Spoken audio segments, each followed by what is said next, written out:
Welcome to Legendary MYTHS. Today you will learn the truth behind Medusa. Not the monster we were told about, but the woman the gods destroyed, and whose story changed Olympus forever. Get ready. The true legend begins now. Prologue. The face the gods did not dare to look upon. Before cities had names, before men learned to count the days, the world was a board on which the gods played with human fate, as one might blow away a speck of dust. In those ancient times, when the rivers still remembered the footsteps of the Titans, and the sky burned with the capricious wrath of Olympus, a story was born so terrible that even the gods preferred to keep silent about it. The story of a woman whose face, once as beautiful as dawn, was turned into a weapon, a punishment, a reminder that in Greece, beauty could be as dangerous as the pride of the immortals. Her name was Medusa. She was not always a monster. She did not always have serpents for hair, nor eyes that turned to stone those who dared to look at her. Before the curse, she was human. She was mortal. She was the victim of a god's desire and a goddess's relentless pride. They say the temples of Athena still whisper her story on stormy nights, when the marble seems to breathe. They say the waves that crash against the shores of Seriphos still drag fragments of stone that were once men. And they also say that Medusa's punishment was not a trial, nor a lesson, nor even an act of divine justice. It was an act of fear, because even the gods, eternal and powerful, fear that which they cannot control.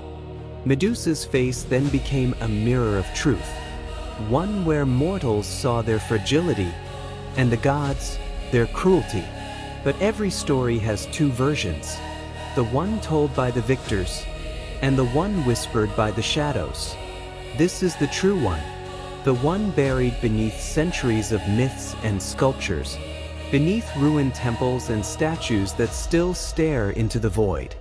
The story of a young woman consecrated to the service of a goddess, betrayed by the heavens, and condemned to become what she had never wished to be. The story of Medusa, the woman whose pain made even the immortals tremble. Reflection. Before judging a monster, first ask, who created it? Chapter 1. The Maiden of the Temple. Before her name became synonymous with horror, before poets described her as a cursed beast, and sculptors carved her with fangs and serpents, Medusa was simply a young woman, not a queen, nor a sorceress, nor an abomination born of the earth, just a mortal girl who walked among marble columns and listened to the echo of her own footsteps in the temples of the goddess. She had been born far from Olympus, on a coast beaten by wind and salt, where fishermen raised their hands at dawn to ask the gods for a gentle sea and full nets. Her family was neither noble, nor rich, nor illustrious, but there was something in her that caught the attention of anyone who looked at her twice. It was not just her beauty, though her hair fell like a dark river over her shoulders, and her eyes held the serene shimmer of a cloudless night. It was something else, a stillness, a contained grace, as if she had been born to walk in sacred places. From childhood, Medusa listened to stories of the gods, with a respect bordering on devotion. While other children played at being heroes or warriors, she imagined altars, prayers, offerings laid carefully before a silent statue. The village elders said that the goddess Athena leaned over the world in the shape of an owl, and that her eyes saw everything, from the wars of men to the thoughts no one dared to confess. Medusa grew up believing that if she lived with honor, if she kept her mind clear and her hands clean, perhaps, just perhaps, the gaze of the goddess would rest on her for an instant. With time, her beauty began to be spoken of, not only in her village, but in nearby cities. The men who arrived at the port spoke of the young woman with deep eyes, who walked beside the sea without seeming to belong to it. There was no shortage of those who wished to make her a wife, a trophy, an ornament. But Medusa felt that her life pointed to something else. There was in her chest a faint voice that came not from desire nor fear, but from a kind of calling. When she reached the proper age, the priests of the great temple of Athena in the nearby city came down to the coast in a solemn procession. They were searching for new maidens to serve in the sanctuary, pure, disciplined girls, capable of dedicating their existence to the divinity. Medusa was one of the chosen. The day she left, the sea was calm. Her mother said goodbye with eyes full of tears and pride. Her father, silent, placed in her hand a small shell and bronze amulet, so she would always remember where she came from. She climbed onto the chariot, looked one last time at the humble huts of the port, and then lifted her gaze toward the city that awaited her in the distance, with its white walls and temples gleaming under the sun. The temple of Athena rose at the highest point of the city, like a crown of stone placed on the brow of the earth. The columns looked like petrified trees, supporting a roof that told stories of battles, wisdom, and victories. When Medusa set foot for the first time on the marble of the atrium, she felt the entire world grow quieter. The murmur of the city fell behind, and only the footsteps of the maidens remained, the soft rustle of linen dresses, and the wind entering between the columns like an ancient sigh. The statue of the goddess dominated the central hall. Athena, with helmet and spear, her shield resting at her side and her face serene and impenetrable. Her stone eyes looked at no one, and at everyone at the same time. Medusa knelt. She did not do so out of habit nor out of fear, but out of genuine reverence. For years she had prayed to this goddess from afar. Now, at last, she stood before her. The priests recited the ritual formulas. They spoke of purity, of service, of devotion. They promised in the name of the maidens a life dedicated to wisdom, justice, and discipline. Each young woman pronounced her vow with a trembling voice. When it came Medusa's turn, her voice did not tremble. She swore with simple words, but with a certainty that surprised even those present, to offer every one of her days to the goddess, to keep her body and spirit free from corruption, to be eyes and hands in service to the temple. From that moment on, her life changed. Her days filled with sacred routines, cleaning altars, lighting lamps, embroidering mantles for the statues, listening to supplicants who climbed from the city, with doubts, fears, questions. Medusa moved through the temple with a naturalness that astonished. She learned to read ancient hymns, to interpret symbols in the tapestries, to recognize when someone entered the sanctuary, seeking comfort, and when they entered only seeking excuses for their own guilt. Her face, once admired in markets and ports, became a familiar face among columns and oil lamps. The priests spoke of her as a promising young woman, worthy of being under Athena's gaze. Some even said that the goddess had chosen her from birth, and that was why her eyes had that grave, reflective glow, as if they were always watching something others could not see. The other maidens looked at her with a mixture of affection and envy. They could not deny her kindness nor her dedication, but they also could not help noticing how the temple's visitors paused a few seconds longer whenever she walked past them. Medusa did not seek this attention. In fact, it made her uncomfortable. She had come there to serve, not to be observed. At night, when the temple dimmed, and only a few lamps remained lit, she climbed to the highest terrace. From there, the city looked small, and the sea from which she had come, distant and silvered. Sometimes, in those silences, she felt someone watching her, not with the desire she recognized in the eyes of men, but with something different, an assessment, an expectation, as if she were being measured by eyes that belonged to no mortal. Medusa squeezed the small amulet her father had given her and closed her eyes. She prayed silently, asking only one thing: to be worthy.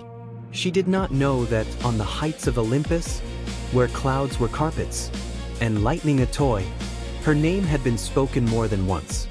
She did not know that her face, the same one she never considered more than a fleeting trait, had awakened something stronger than faith, the attention of the gods. And when a god fixes his eyes on a mortal, destiny ceases to belong to them entirely. Reflection. Behind every legendary monster, there was once someone who only wanted to live in peace, but the gods rarely paused to see the human side of their tragedies. Chapter 2. The Favor of the Gods. In the temple of Athena, the days passed with the serenity of still water. But unlike the others, Medusa seemed to fit in that sacred world, as if she had been chiseled for it from birth. The maidens rose before dawn, when the sky was still a dark blue veil, and the first rays of Helios barely brushed the temple columns. The sanctuary awakened with a soft murmur, the sound of sandals on marble, the crackling of oil lamps, the rustle of white garments caressed by the breeze. Medusa carried out every task with precision, but also with a disarming calm.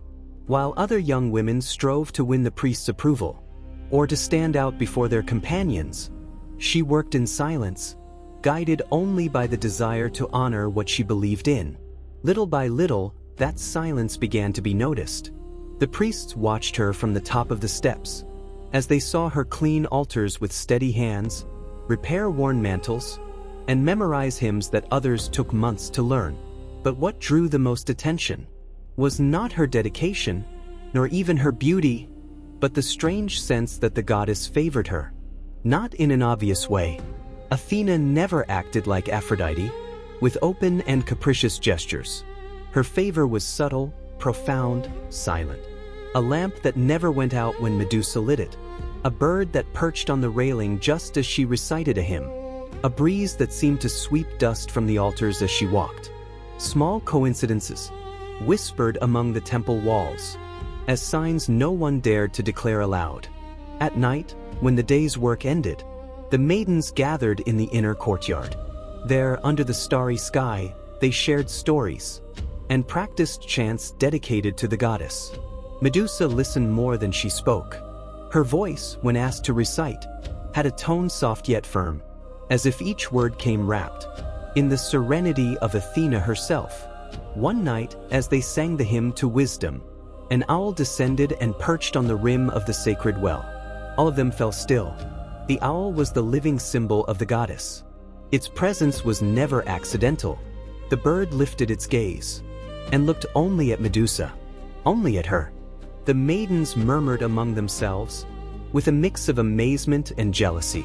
The priests, when they heard of it, uttered a single phrase that spread like a whisper. Through the marble corridors, the goddess watches her. Medusa, for her part, did not understand the magnitude of that moment. For her, the owl was not an omen, but a reminder that she must be better, more pure, more worthy of the temple that had received her. Months passed, and her reputation grew. Visitors to the sanctuary, pilgrims who climbed from distant cities, often asked for the maiden with deep eyes, the one whose face seemed to reflect the serenity of Athena herself. People did not know her name. They did not need to. The temple had already turned her into an almost mythical figure, though she still failed to notice it. Sometimes, while sweeping fallen petals after a ritual, or lighting the lamps in the northern hall, Medusa felt a presence beside her. Not a figure, nor a face, nor a voice, rather, an attention, a silent awareness that wrapped her mind with the warmth of an unseen gaze. It was Athena. The goddess watched her, not because she sought beauty, but because she sought purpose. In a world full of impulsive heroes and kings ruled by pride, Medusa was a rarity, a mortal who lived with clarity of spirit. But that clarity, that inner light, that purity which attracted even divinity, was destined to become her downfall. Because where a goddess saw virtue, a god saw opportunity. And in the depths of the sea, where waters stroked coral palaces, and giant creatures danced in the dark, the god of the oceans laid his eyes on her. Poseidon had heard her name, and that was enough for destiny to begin to tremble. Reflection. Sometimes, the favor of one god is only the prelude to the punishment of another. Chapter 3. The sea rises. Poseidon. On Olympus, the gods rarely agreed. Their wills were rivers flowing in opposite directions, their desires, storms colliding against one another. Without ever considering the fate of the mortals trapped between them, Athena, goddess of wisdom, reigned over reason, strategy, and justice. Poseidon, lord of the sea, reigned over brute force, impulse, the fury that stirred in the depths of the ocean. And between them, since time immemorial, there existed a rivalry as ancient as the world itself. It was not just a clash of powers, but a dispute between two opposing ways of understanding existence. Calm against storm, mind against passion, order against chaos. That is why, when Medusa's name reached the ears of Poseidon, it was not her beauty that piqued his interest. It was the simple fact that she belonged to the temple of his rival. At the summit of Olympus, while the gods gathered to decide divine matters, wars, punishments, whims, alliances, Poseidon listened to a mortal messenger speak of the most devoted maiden in Athena's sanctuary. The god of the sea smiled, not a kind gesture, but a cold and dangerous curve that made even storms tremble. "She belongs to my niece," he said, with a voice as deep as an undersea earthquake. "Interesting. Very interesting." Athena ignored him, or rather, she pretended to, but her fingers tightened around the spear she always carried. Poseidon kept listening. The messenger described Medusa's purity, her serenity, her beauty that seemed the work of divine hands. And each word was like a hook sinking deeper into the god's will. In the depths of the sea, the currents shifted, fish scattered, whales that had lived 1,000 years felt a shiver they could not explain. Poseidon stepped down from his coral throne and sank into thought. The entire ocean seemed to lean with him. Waves struck the coasts of Greece with unusual force. Sailors offered hurried prayers. Fishermen dared not go out to sea. The clouds, though the sky was clear, seemed charged with a restrained lightning. Medusa, from the temple terrace, watched the horizon.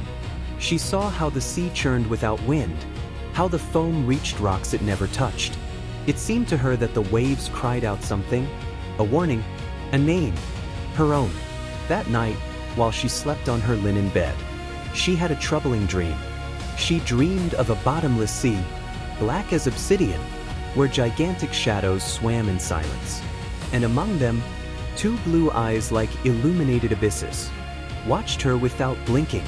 There were no words. There was no voice. Only a presence. Enormous. Impossible. Inescapable. When she awoke, the temple lamps were extinguished. The other maidens slept. Everything was silence. But Medusa felt, with the certainty of a prophecy, that something was drawing near to her life, like a wave rising in the distance, before sweeping away everything she knows. In the days that followed, the temple began to receive signs. A statue of a dolphin, symbol of Poseidon, broke without explanation. The water in the sacred well turned murky for an instant, before returning to normal. A massive wave struck the outer walls of the sanctuary, even though the temple stood far from the coast. The priests murmured about bad omens. The maidens prayed with greater fervor. Medusa felt fear for the first time since arriving at the temple. And Athena kept silent. A silence that was not indifference, but expectation. A goddess measuring the movements of a rival before acting, because what was approaching was not a man, nor a trial, nor a simple misfortune. It was a god determined to enter Medusa's life, without asking permission, and without fearing punishment. A presence as vast and ancient as the ocean itself. And when a god sets his eyes on a mortal, all of destiny begins to tilt toward tragedy. Reflection. Sometimes, tragedy does not begin with an act, but with a glance. Chapter 4. The profanation of the temple. The temple of Athena was an inviolable sanctuary. The giant columns rose toward the sky, like marble spears defending the purity of the enclosure. Every stone, every lamp, every offering was consecrated to the goddess of wisdom, the only one capable of keeping at bay the arrogance of the gods. and the ignorance of men. There, in that place where the air seemed pure, and the silence more sacred, no mortal believed it possible that a god could cross its boundaries without permission. But gods do not ask permission, they take. The night everything happened, Medusa had finished her tasks before the others. She had cleaned the altars, arranged the vases, and extinguished the oil lamps in the western corridor. The temple was immersed in a peaceful dimness, lit only by the moon, filtering between the outer columns. As she walked toward the inner sanctuary, she felt the floor vibrate slightly, as if a gigantic animal were breathing beneath the earth. She thought it was her imagination, fatigue, perhaps, or a light tremor the priests often attributed to the whims of the sleeping titans. But then she heard the sound, not a blow, not a thunderclap, but a murmur, a wet, deep sound, as if the sea were calling her. From within the temple, Medusa stopped. The air grew heavier, as though the ocean's humidity had suddenly flooded the sanctuary. The torches went out one by one, with no wind to explain it, and when she reached the temple's vestibule, she saw it. Water was running across the mosaics, as if a river had been born there, springing from the most sacred room, the chamber dedicated exclusively to Athena. Medusa felt her blood turn cold. She crossed the hallway and entered the main sanctuary, and there he was, Poseidon, not in human form, not in the way gods usually appeared to mortals when seeking complicity or admiration, but in his primordial essence, in his wild strength, like a colossal ocean incarnated in a body, barely capable of containing his power. The pillars trembled, the waters swirled around him. His mere presence defied every boundary of the temple. His gaze fixed on Medusa, like two blue beacons lit in the midst of a storm. She stepped back instinctively, clutching the amulet her father had given her, trying to remember any prayer, any plea that could save her. But there were no words to stop a god. Not when the motivation was not justice, nor destiny, but desire. Poseidon advanced a step. The water followed his movements. Like an obedient army, Medusa tried to flee, but the water was already covering her feet, and every attempt to escape only sank her deeper. The god extended his hand. He did not ask. He did not speak. He showed no compassion. He only took. The temple vibrated with a dull roar that seemed to split the night in two. Athena, from her dwelling on Olympus, felt the rupture like a stab. Her temple, her sanctuary, her inviolable domain, had been profaned, not by a mortal, not by a monster, but by her own uncle. The goddess descended in an instant, not with wings nor fire, but with pure fury, with the cold precision of divine justice that neither forgives nor forgets. She appeared in the sanctuary, like a silent lightning bolt. Poseidon looked at her without fear, like one who deliberately defies the will of a goddess. Medusa, kneeling, trembling, her hair disheveled and her face wet, did not understand what she had done wrong. She did not understand why her goddess had allowed it, nor why she now looked at her, not with compassion, but with severity. Athena did not speak. Her judgment was immediate, cruel, unappealable. With a gesture, Medusa's face was illuminated for an instant, with a white light, so pure it hurt, so intense it seemed to tear truth from the soul. And then, the transformation began. Her hair moved first. Froze. It split into living strands that were not hair, but creatures. Serpents. Dozens. Hundreds. Medusa screamed, not from pain, but from the terror of feeling her own identity shatter like a jar thrown against marble. Her fingers curved, her pupils narrowed, her veins darkened. The most terrible gift fell upon her, the gaze that petrifies. Athena finally spoke, with a voice that pierced flesh and spirit alike. You have been tainted in my temple. Your beauty, the cause of the profanation, shall be your punishment. Whoever looks at you will know the price of offending the gods. Medusa collapsed to the floor, sobbing, unable to comprehend how, In a single instant, she had lost her place, her body, her life. Poseidon disappeared into the waters, indifferent, as if nothing had happened. Athena, with the severe gesture of one who believes they deliver justice, turned away, and Medusa, trembling on the cold marble, was left alone, turned into a monster, for a crime she did not commit. Reflection. Sometimes, the gods do not punish guilt, but shame, and the price is paid by the innocent. Chapter 5. The Curse of the Serpent. When silence returned to the temple, there was nothing left of the young woman who had come seeking a purpose. The echo of the gods' footsteps faded. The waters slowly returned to their course, and the dim light of the lamps reflected on the marble the trembling silhouette of a creature newly born in pain. Medusa rose with difficulty. Her hands trembled, but she did not recognize the feel of her own skin. Her fingers, once thin and soft, were now tense, hard as if her blood had turned into a thick poison. Her hair was no longer hair. She felt a strange weight on her head, a serpentine movement she had never known. When she brought her hand up to it, a hiss filled the air. The serpents bristled in unison, as if they had been born knowing who their enemy was. Medusa herself. She recoiled in horror.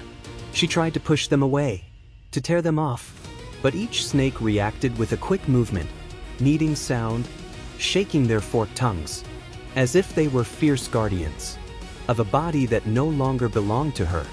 Medusa screamed, a scream that was not human, not monstrous, but simply the fracture of a spirit. The temple returned the echo, amplified by the columns, as if the walls themselves wept with her. She tried to run to the ritual basin, where the maidens would purify their hands and faces. The water reflected the moon, innocent, still unaware of the horror it was about to witness.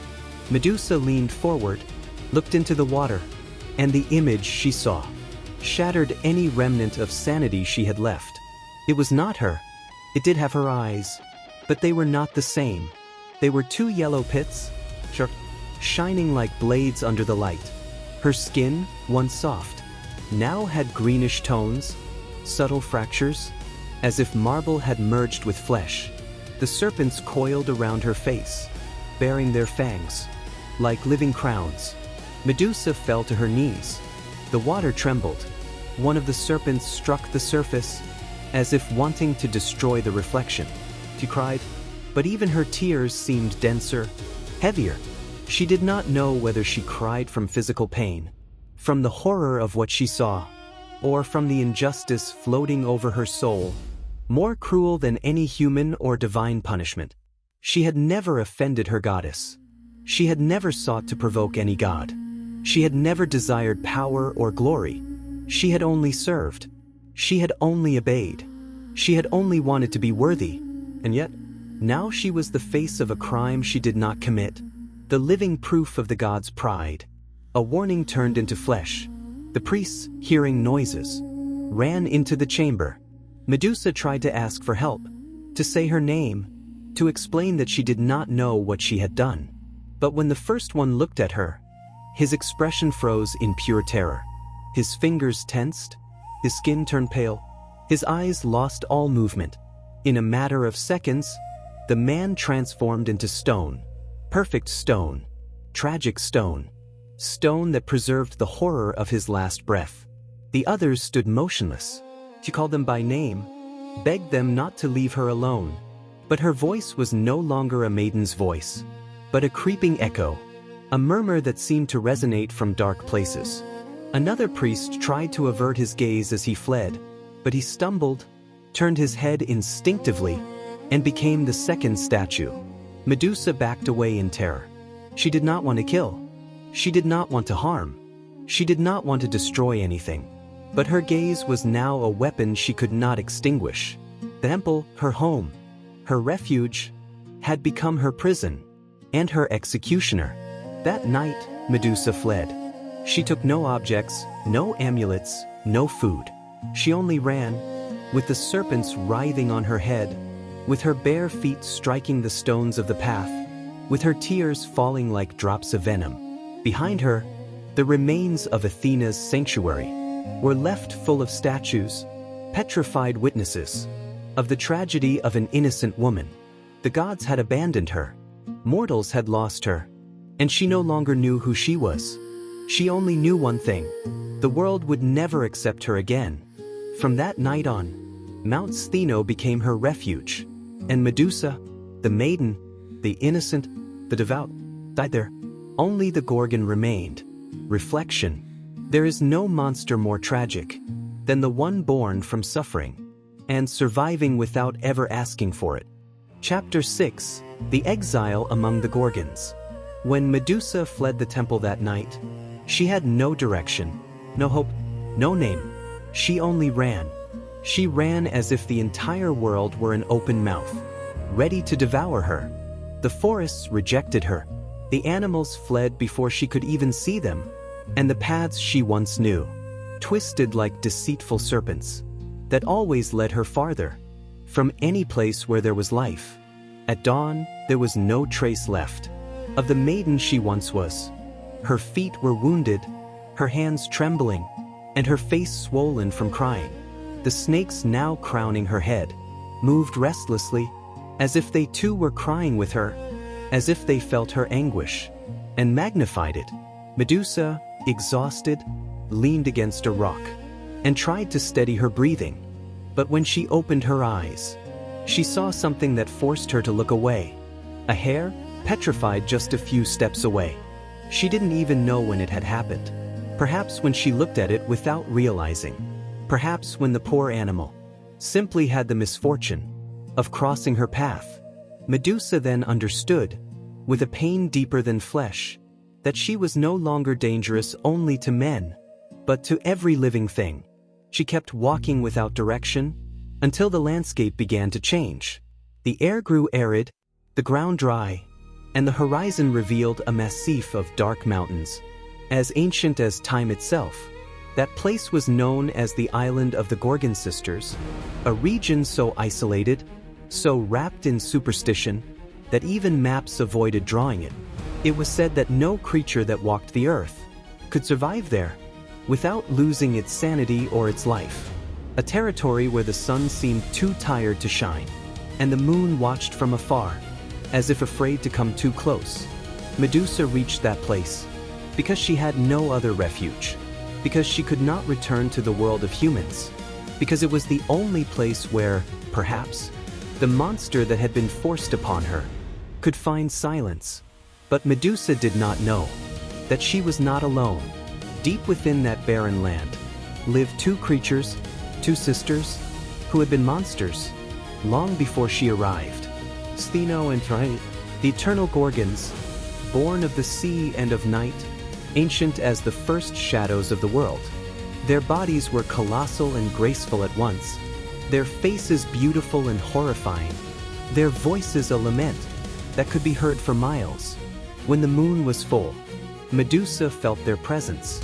Before she saw them, it was a murmur in the stone, a whisper under the earth, as if her name slipped through the cracks of the mountains. And then they appeared, not as ravenous beasts, nor as guardians, but as sisters.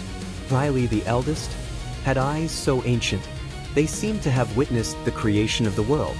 Stheno, fiercer, possessed a strength capable of breaking mountains. Medusa, trembling, waited for the attack. But the Gorgons did not attack. They observed her in silence, recognizing in her something that the eyes of men would never have seen. The mark of the gods, the punishment, the tragedy. Riley leaned down, and with a voice that seemed to rise from the depths of the ocean, said to her, "You have been torn from the world, like us.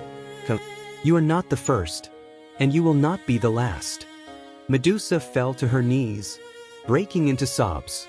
Stheno lifted her with a gentle strength, and held her as one holds a wounded animal.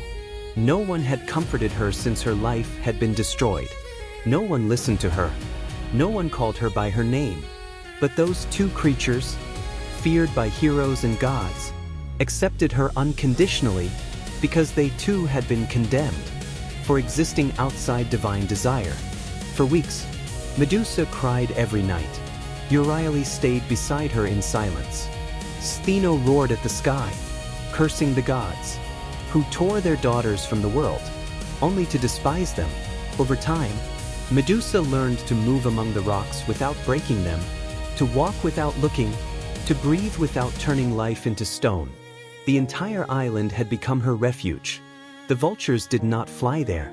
Men did not dare approach. The gods had condemned her, but they had also left her free. The bitter freedom, but freedom nonetheless. And although the Gorgons accepted her, though the silence no longer devoured her, Medusa knew one thing. The world was not yet finished with her, nor the gods, nor men, and above all, not destiny, because even in exile, the rumor of her name grew, and beyond the horizon, heroes and kings were beginning to speak of the monstrous woman who turned her enemies to stone. And tragedy, which in the gods never sleeps, was beginning to awaken. Reflection. Sometimes, monsters find compassion, only among those who were also created by divine cruelty. Chapter 7. Medusa, Queen of the Abyss of Stone. As the months passed, the island of the Gorgons ceased to be an exile, and became a silent kingdom, a place where tragedy found refuge, and solitude turned into bitter company. Medusa began to understand the extent of her curse. At first, each day was torment. Each serpent upon her head had a different temperament. Each movement could cause a deadly accident. Each attempt to sleep was interrupted by the constant hissing of her new hair. But with time, she learned to listen. The serpents were not only a punishment. They were a language, a warning, a chorus that responded to her emotion. When she feared, they trembled. When she grew angry, they bristled with fury. When she cried, they curled, seeking warmth, as if they wished to comfort her. It was a strange bond, sweet and cruel, a constant reminder of what she had lost, but also of what she now was. Meanwhile, Medusa's fame grew in Greece, like a fire no one could extinguish. Sailors spoke of a desert witch, merchants shared contradictory tales, and kings, from their golden thrones, saw in her a challenge, a threat, or an opportunity to gain glory.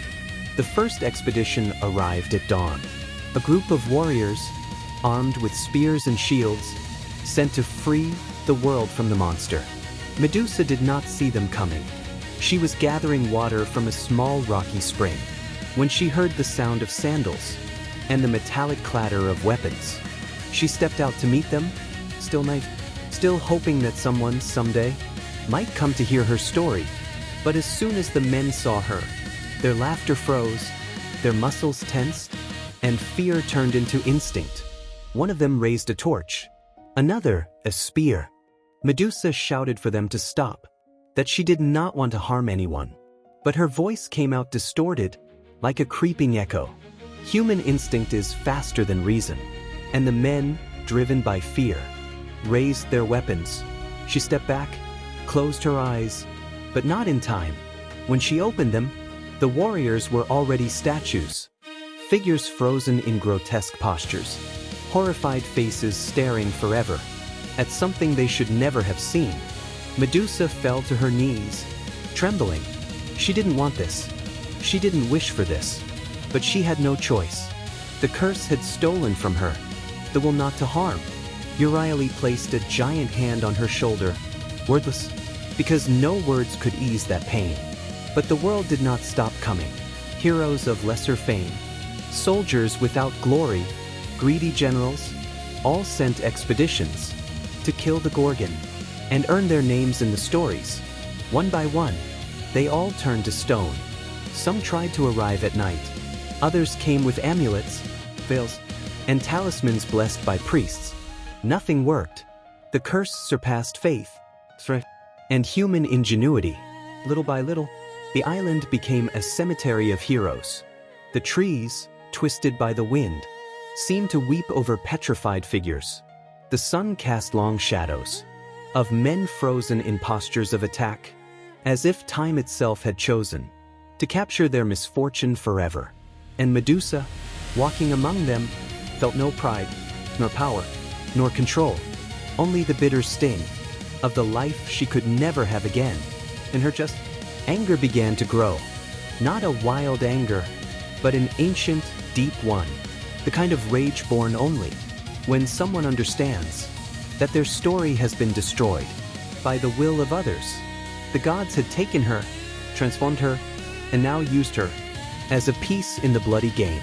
Between Poseidon and Athena, men came to kill her without asking why she had been punished. The world called her a monster, without hearing a single word from her. And so, without wanting it, without seeking it, Medusa became a queen, the queen of the abyss of stone, the guardian of a kingdom she had not chosen, but that belonged to her because no one else could rule it. The southern winds whispered her name, the serpents twined like crowns, and the gods, from above, watched in silence, unable to ignore what they had created. Reflection. The forsaken victim, sooner or later, becomes sovereign of her own pain. Chapter 8. The hero forged by the gods.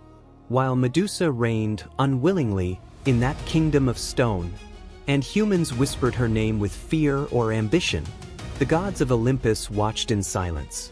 But the silence of the gods is never peace. It is calculation, strategy, a board prepared to move pieces. Athena, from her throne of marble and gold, still felt the affront of that night. To mortals, she was the goddess of wisdom, but gods also have pride. Gods also feel shame. And Athena could not allow the world to remember that her temple had been defiled, that a god had crossed its boundaries, and that a mortal, a simple mortal, had become the symbol of that outrage. The gods do not tolerate symbols. They destroy them. Therefore, while Medusa wept in her exile, Olympus debated her death. Zeus listened without emotion. Hera frowned, more concerned with divine gossip than with justice. Poseidon remained silent, but the gleam in his eyes suggested cruel satisfaction. He knew that his enemy, Athena, was forced to clean up a mess he himself had caused. But no god wished to confront Medusa directly. Not out of fear of her, gods rarely fear mortals, but because of what she represented, the reminder that even immortals can commit shameful mistakes.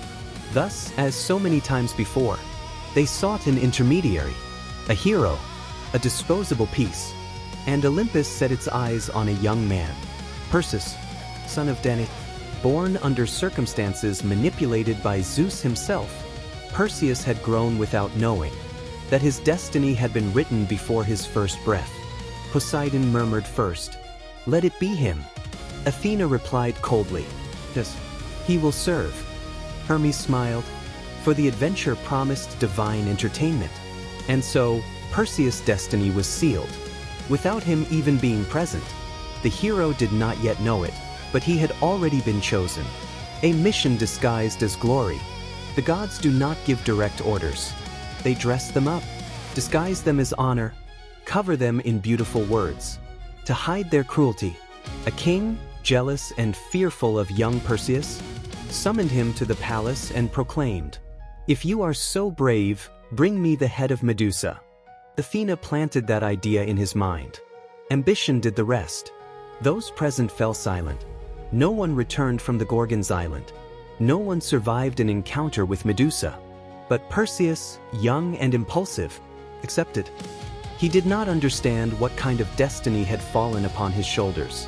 He did not know that each step he took answered an invisible move on a divine board, the gift of the gods. For Perseus to complete the task, the gods had to equip him, and each did so for different reasons. Hermes descended first.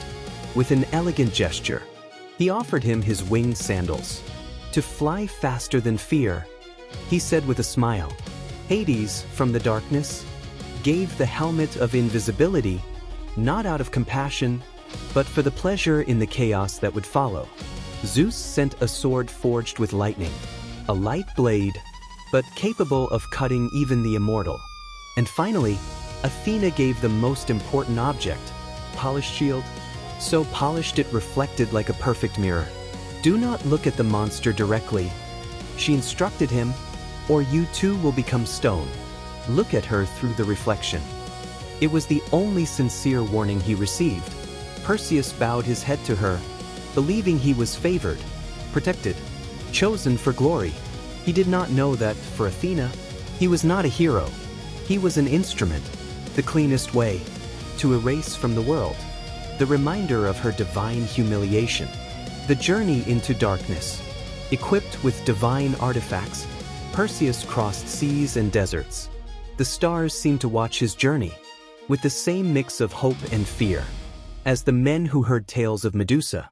At each port, the story changed. Some said she was a gigantic monster, others that she was a vengeful spirit, others that she was a daughter of Tartarus itself. No one spoke of the maiden she had been. No one knew the truth. And Perseus did not ask. For heroes rarely ask. They only move toward glory, without wondering how many tragedies lie beneath their steps. As the young man approached, the Gorgons felt the air shift. Stheno growled. Euryale wept. Medusa, however, felt something else. A deep premonition, a shadow growing in her chest. Something was coming. Something that was not mortal, nor entirely divine, nor entirely just. A peace sent by the gods. A peace destined to destroy her. A peace named Perseus. Reflection. Heroes are born from the desire of the gods, but tragedies are born from what the gods keep silent. Chapter 9. The Cave of Destiny. The night Perseus arrived at the Gorgons' island, the wind blew with an ancient groan, as if the rocks themselves were trying to warn him that this was not a place for heroes, but for tragedies. The stars seemed more distant, as if they did not wish to bear witness. The moon, which had guided sailors for so many nights, hid behind a thick cloud, covering the island in deep shadow. Perseus descended in silence, thanks to Hades' helmet, which erased his presence from the eyes of the living and the dead. His winged sandals landed softly on the cold sand. The atmosphere was heavy. The air vibrated with a distant hiss, a reptilian whisper that blended with the murmur of waves breaking against the rocks. The young hero advanced, feeling that each step took him further from who he had been, and closer to the place where his name would be etched forever, in glory or in infamy. The breathing island. The island was unlike any other place in the world. The trees were dead, their twisted branches like petrified hands, reaching for a sky that did not respond. Human statues appeared among the rocks. Warriors in attack poses, kneeling sailors, men praying, men screaming, all captured in the last second of their lives. All silent witnesses to the power of the gaze Perseus was about to face. The hero swallowed hard. Fear was logical, human, but what he felt that night was not simple fear. It was a presence. Something on the island was watching him, even though he was invisible. Something ancient, wounded, lonely. The Gorgon sisters. Before reaching the cave, the ground trembled. A deep roar echoed from within the mountains. It was Stheno and Euryale, Medusa's immortal sisters. Colossal creatures, covered in dark scales, and eyes burning like embers. Perseus hid among the shadows, grateful for the helmet that erased his form. The Gorgons were searching, sniffing the air, moving among the rocks, with a mix of strength and sorrow. They knew something was approaching. They knew something terrible was about to happen. But they were eternal, and so was their pain. When their roars faded into the distance, Perseus advanced again, his heart pounding in his chest, like a war drum. The entrance to the cave. At last he arrived. The cave where Medusa took refuge, jutting from the mountain, like an open wound in the skin of the world. Inside, a greenish, strange glow illuminated the space, as if the rocks themselves breathed light. On the ground, scattered, lay the remains of rusted weapons, broken shields, fragments of stone, pieces of men who had arrived before.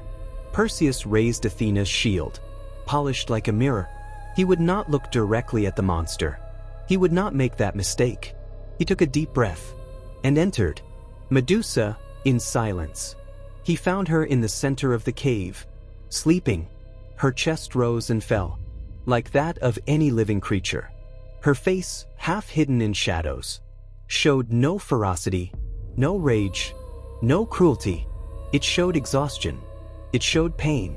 It showed humanity. The snakes on her head rested, coiled and silent, as if sharing her uneasy sleep.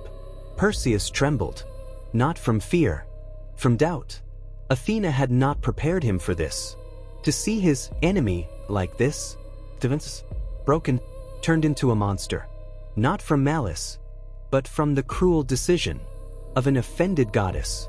For a moment, a tiny fraction of time, Perseus lowered his sword. But then he remembered the mission.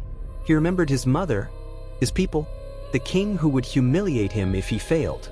He remembered the glory awaiting him, and recalling Athena's words, he raised the shield.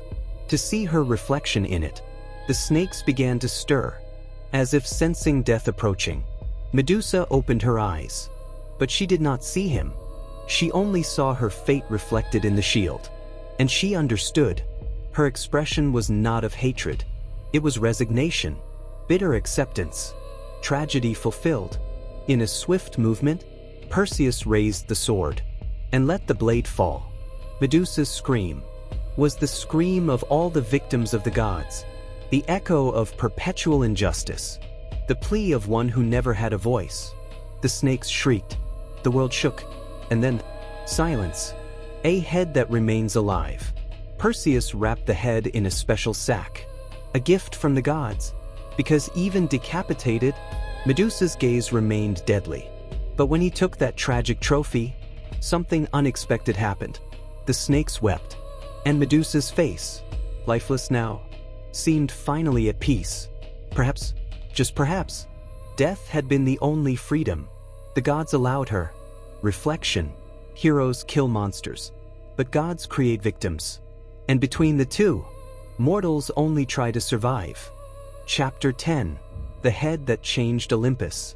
Medusa's body lay on the cave floor, lifeless, surrounded by the shadows that for so long had been her only refuge. The snakes still living on her severed head emitted one last hiss, a painful farewell, before entwining with each other, like a reptilian lament slowly fading away. Perseus, his heart pounding in his chest like a war drum, placed the head in the sack the gods had given him. The weight was strange, lighter than he expected, but charged with an energy that seemed to pierce the fabric, as if Medusa's power still sought an outlet, as if the curse had not died with her, but had taken on a new form. The hero left the cave without looking back.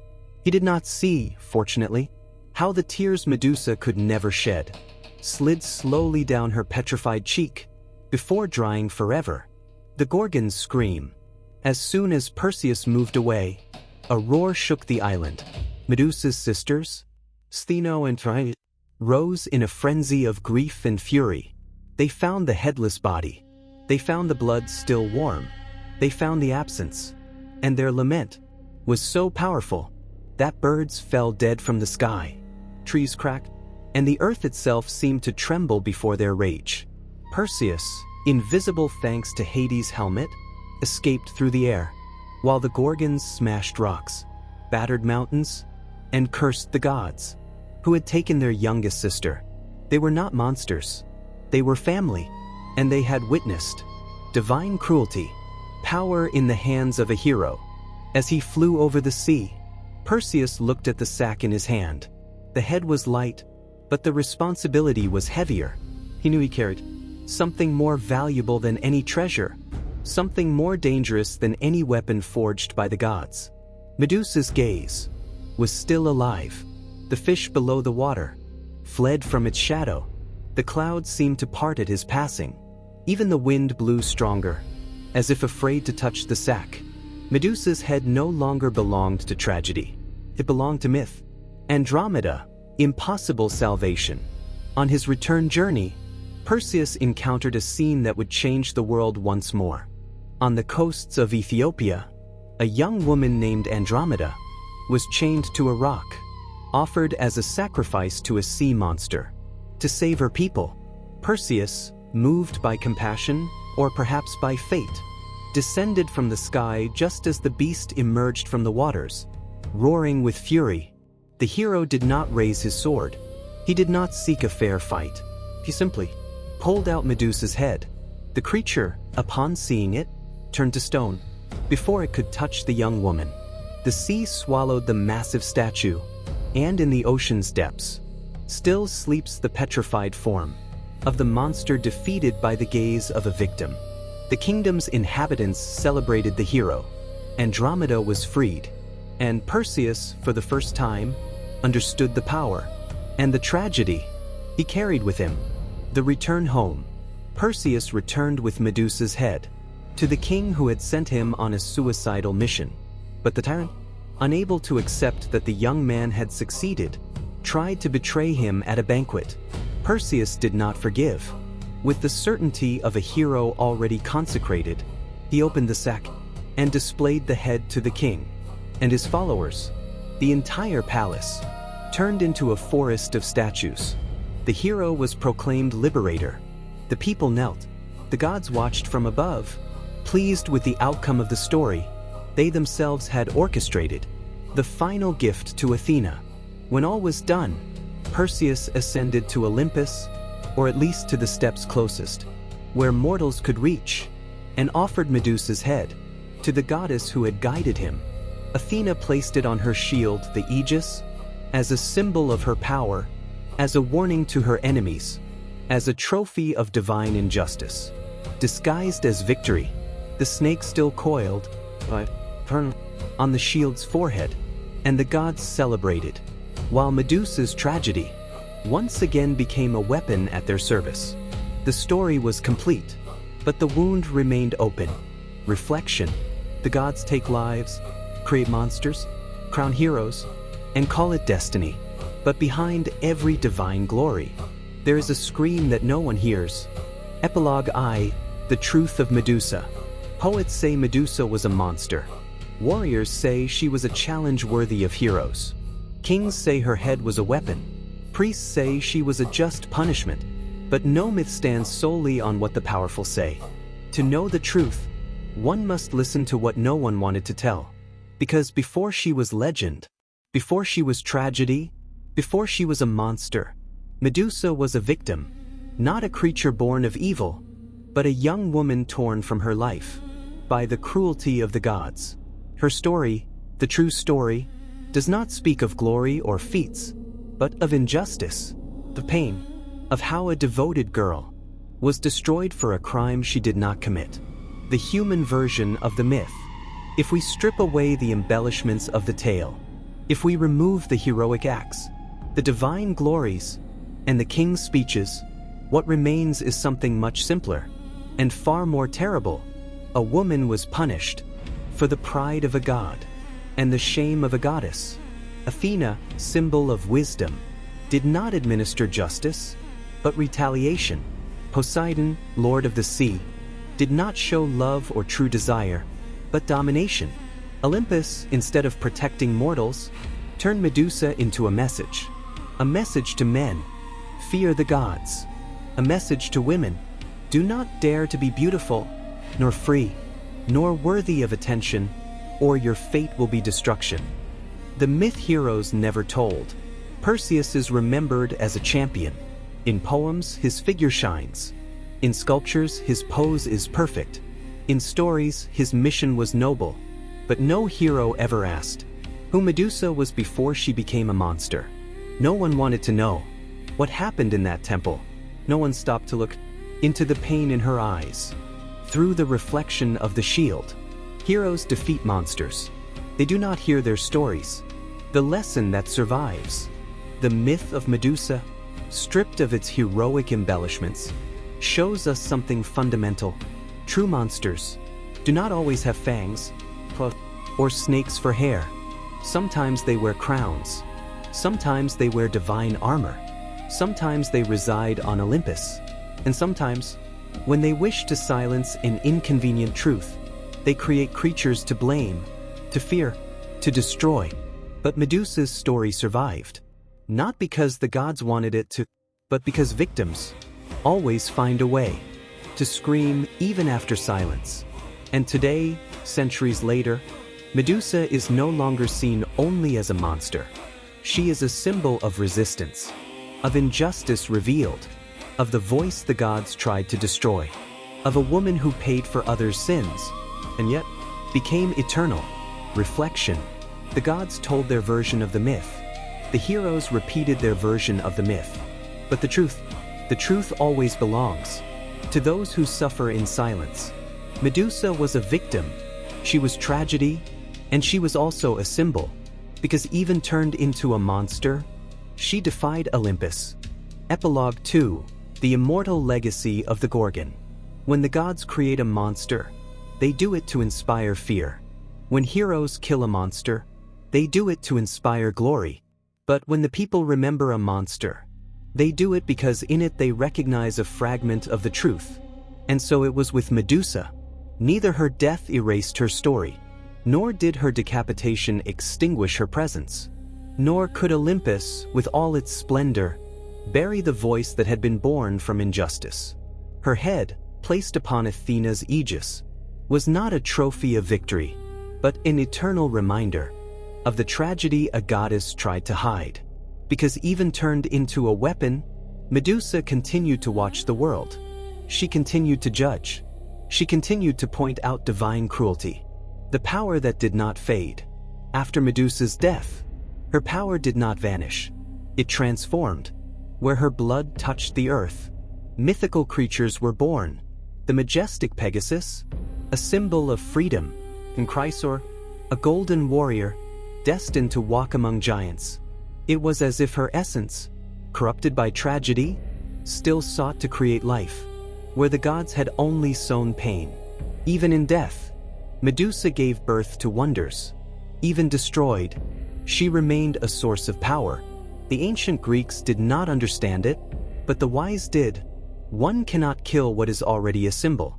One cannot silence what is already memory. One cannot erase what is already myth. Medusa through human generations.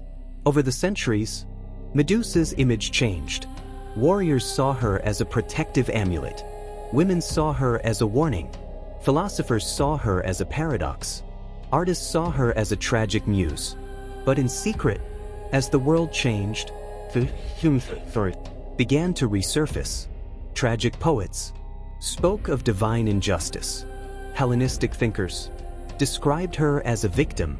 Modern writers transformed her into a symbol of resistance and redemption. In every era, Medusa was reborn because her story no longer belonged to Olympus. It belonged to humanity. The Gorgon reinterpreted. Today her figure has transcended temples and ancient verses. To some, Medusa is the embodiment of trauma, a woman blamed for violence she did not cause. To others, she is the representation of righteous anger, the fury of those who have been silenced. To many, she is a feminist symbol, proof of how social injustices hide beneath narratives of monstrosity. And to all, she is the certainty that even the oldest stories can contain universal truths. No matter how many heroes defeat her, no matter how many gods punish her, no matter how many temples fall, Medusa will always return. She will return as a warning. She will return as a symbol. She will return as a story that refuses to die. The definitive legacy. Because in the end, the myth of Medusa is not about monsters. It is about power. Not the power of her gaze, nor the power of the gods, but the power of truth. A truth that spans centuries. Those who are turned into monsters are often the real victims, and silenced voices, sooner or later, find a way to be heard. Medusa, the Gorgon, the broken woman, the punished woman, the woman turned into a warning, became unwillingly an eternal symbol. And no god, no hero, has managed to extinguish that light. Because divine justice is fragile. Human justice is imperfect. But the justice of memory, that is invincible. Reflection, the mythons, but the symbol remains. As long as voices seek justice, Medusa will live. not as a monster, but as truth. Thank you for joining me on this story. Today you've discovered the truth behind Medusa, not the monster of myth, but the tragedy the gods tried to hide. If you enjoy these epic and dark tales, subscribe and leave me a comment with the next myth you want to hear. New stories are coming very soon, from Greek legends and creatures of Olympus, to Latin American myths like La Llorona, the Wendigo, or El Silban. We're close to reaching 500 subscribers, and your support helps this project grow. See you in the next episode of Legendary Emmy, where legends never die.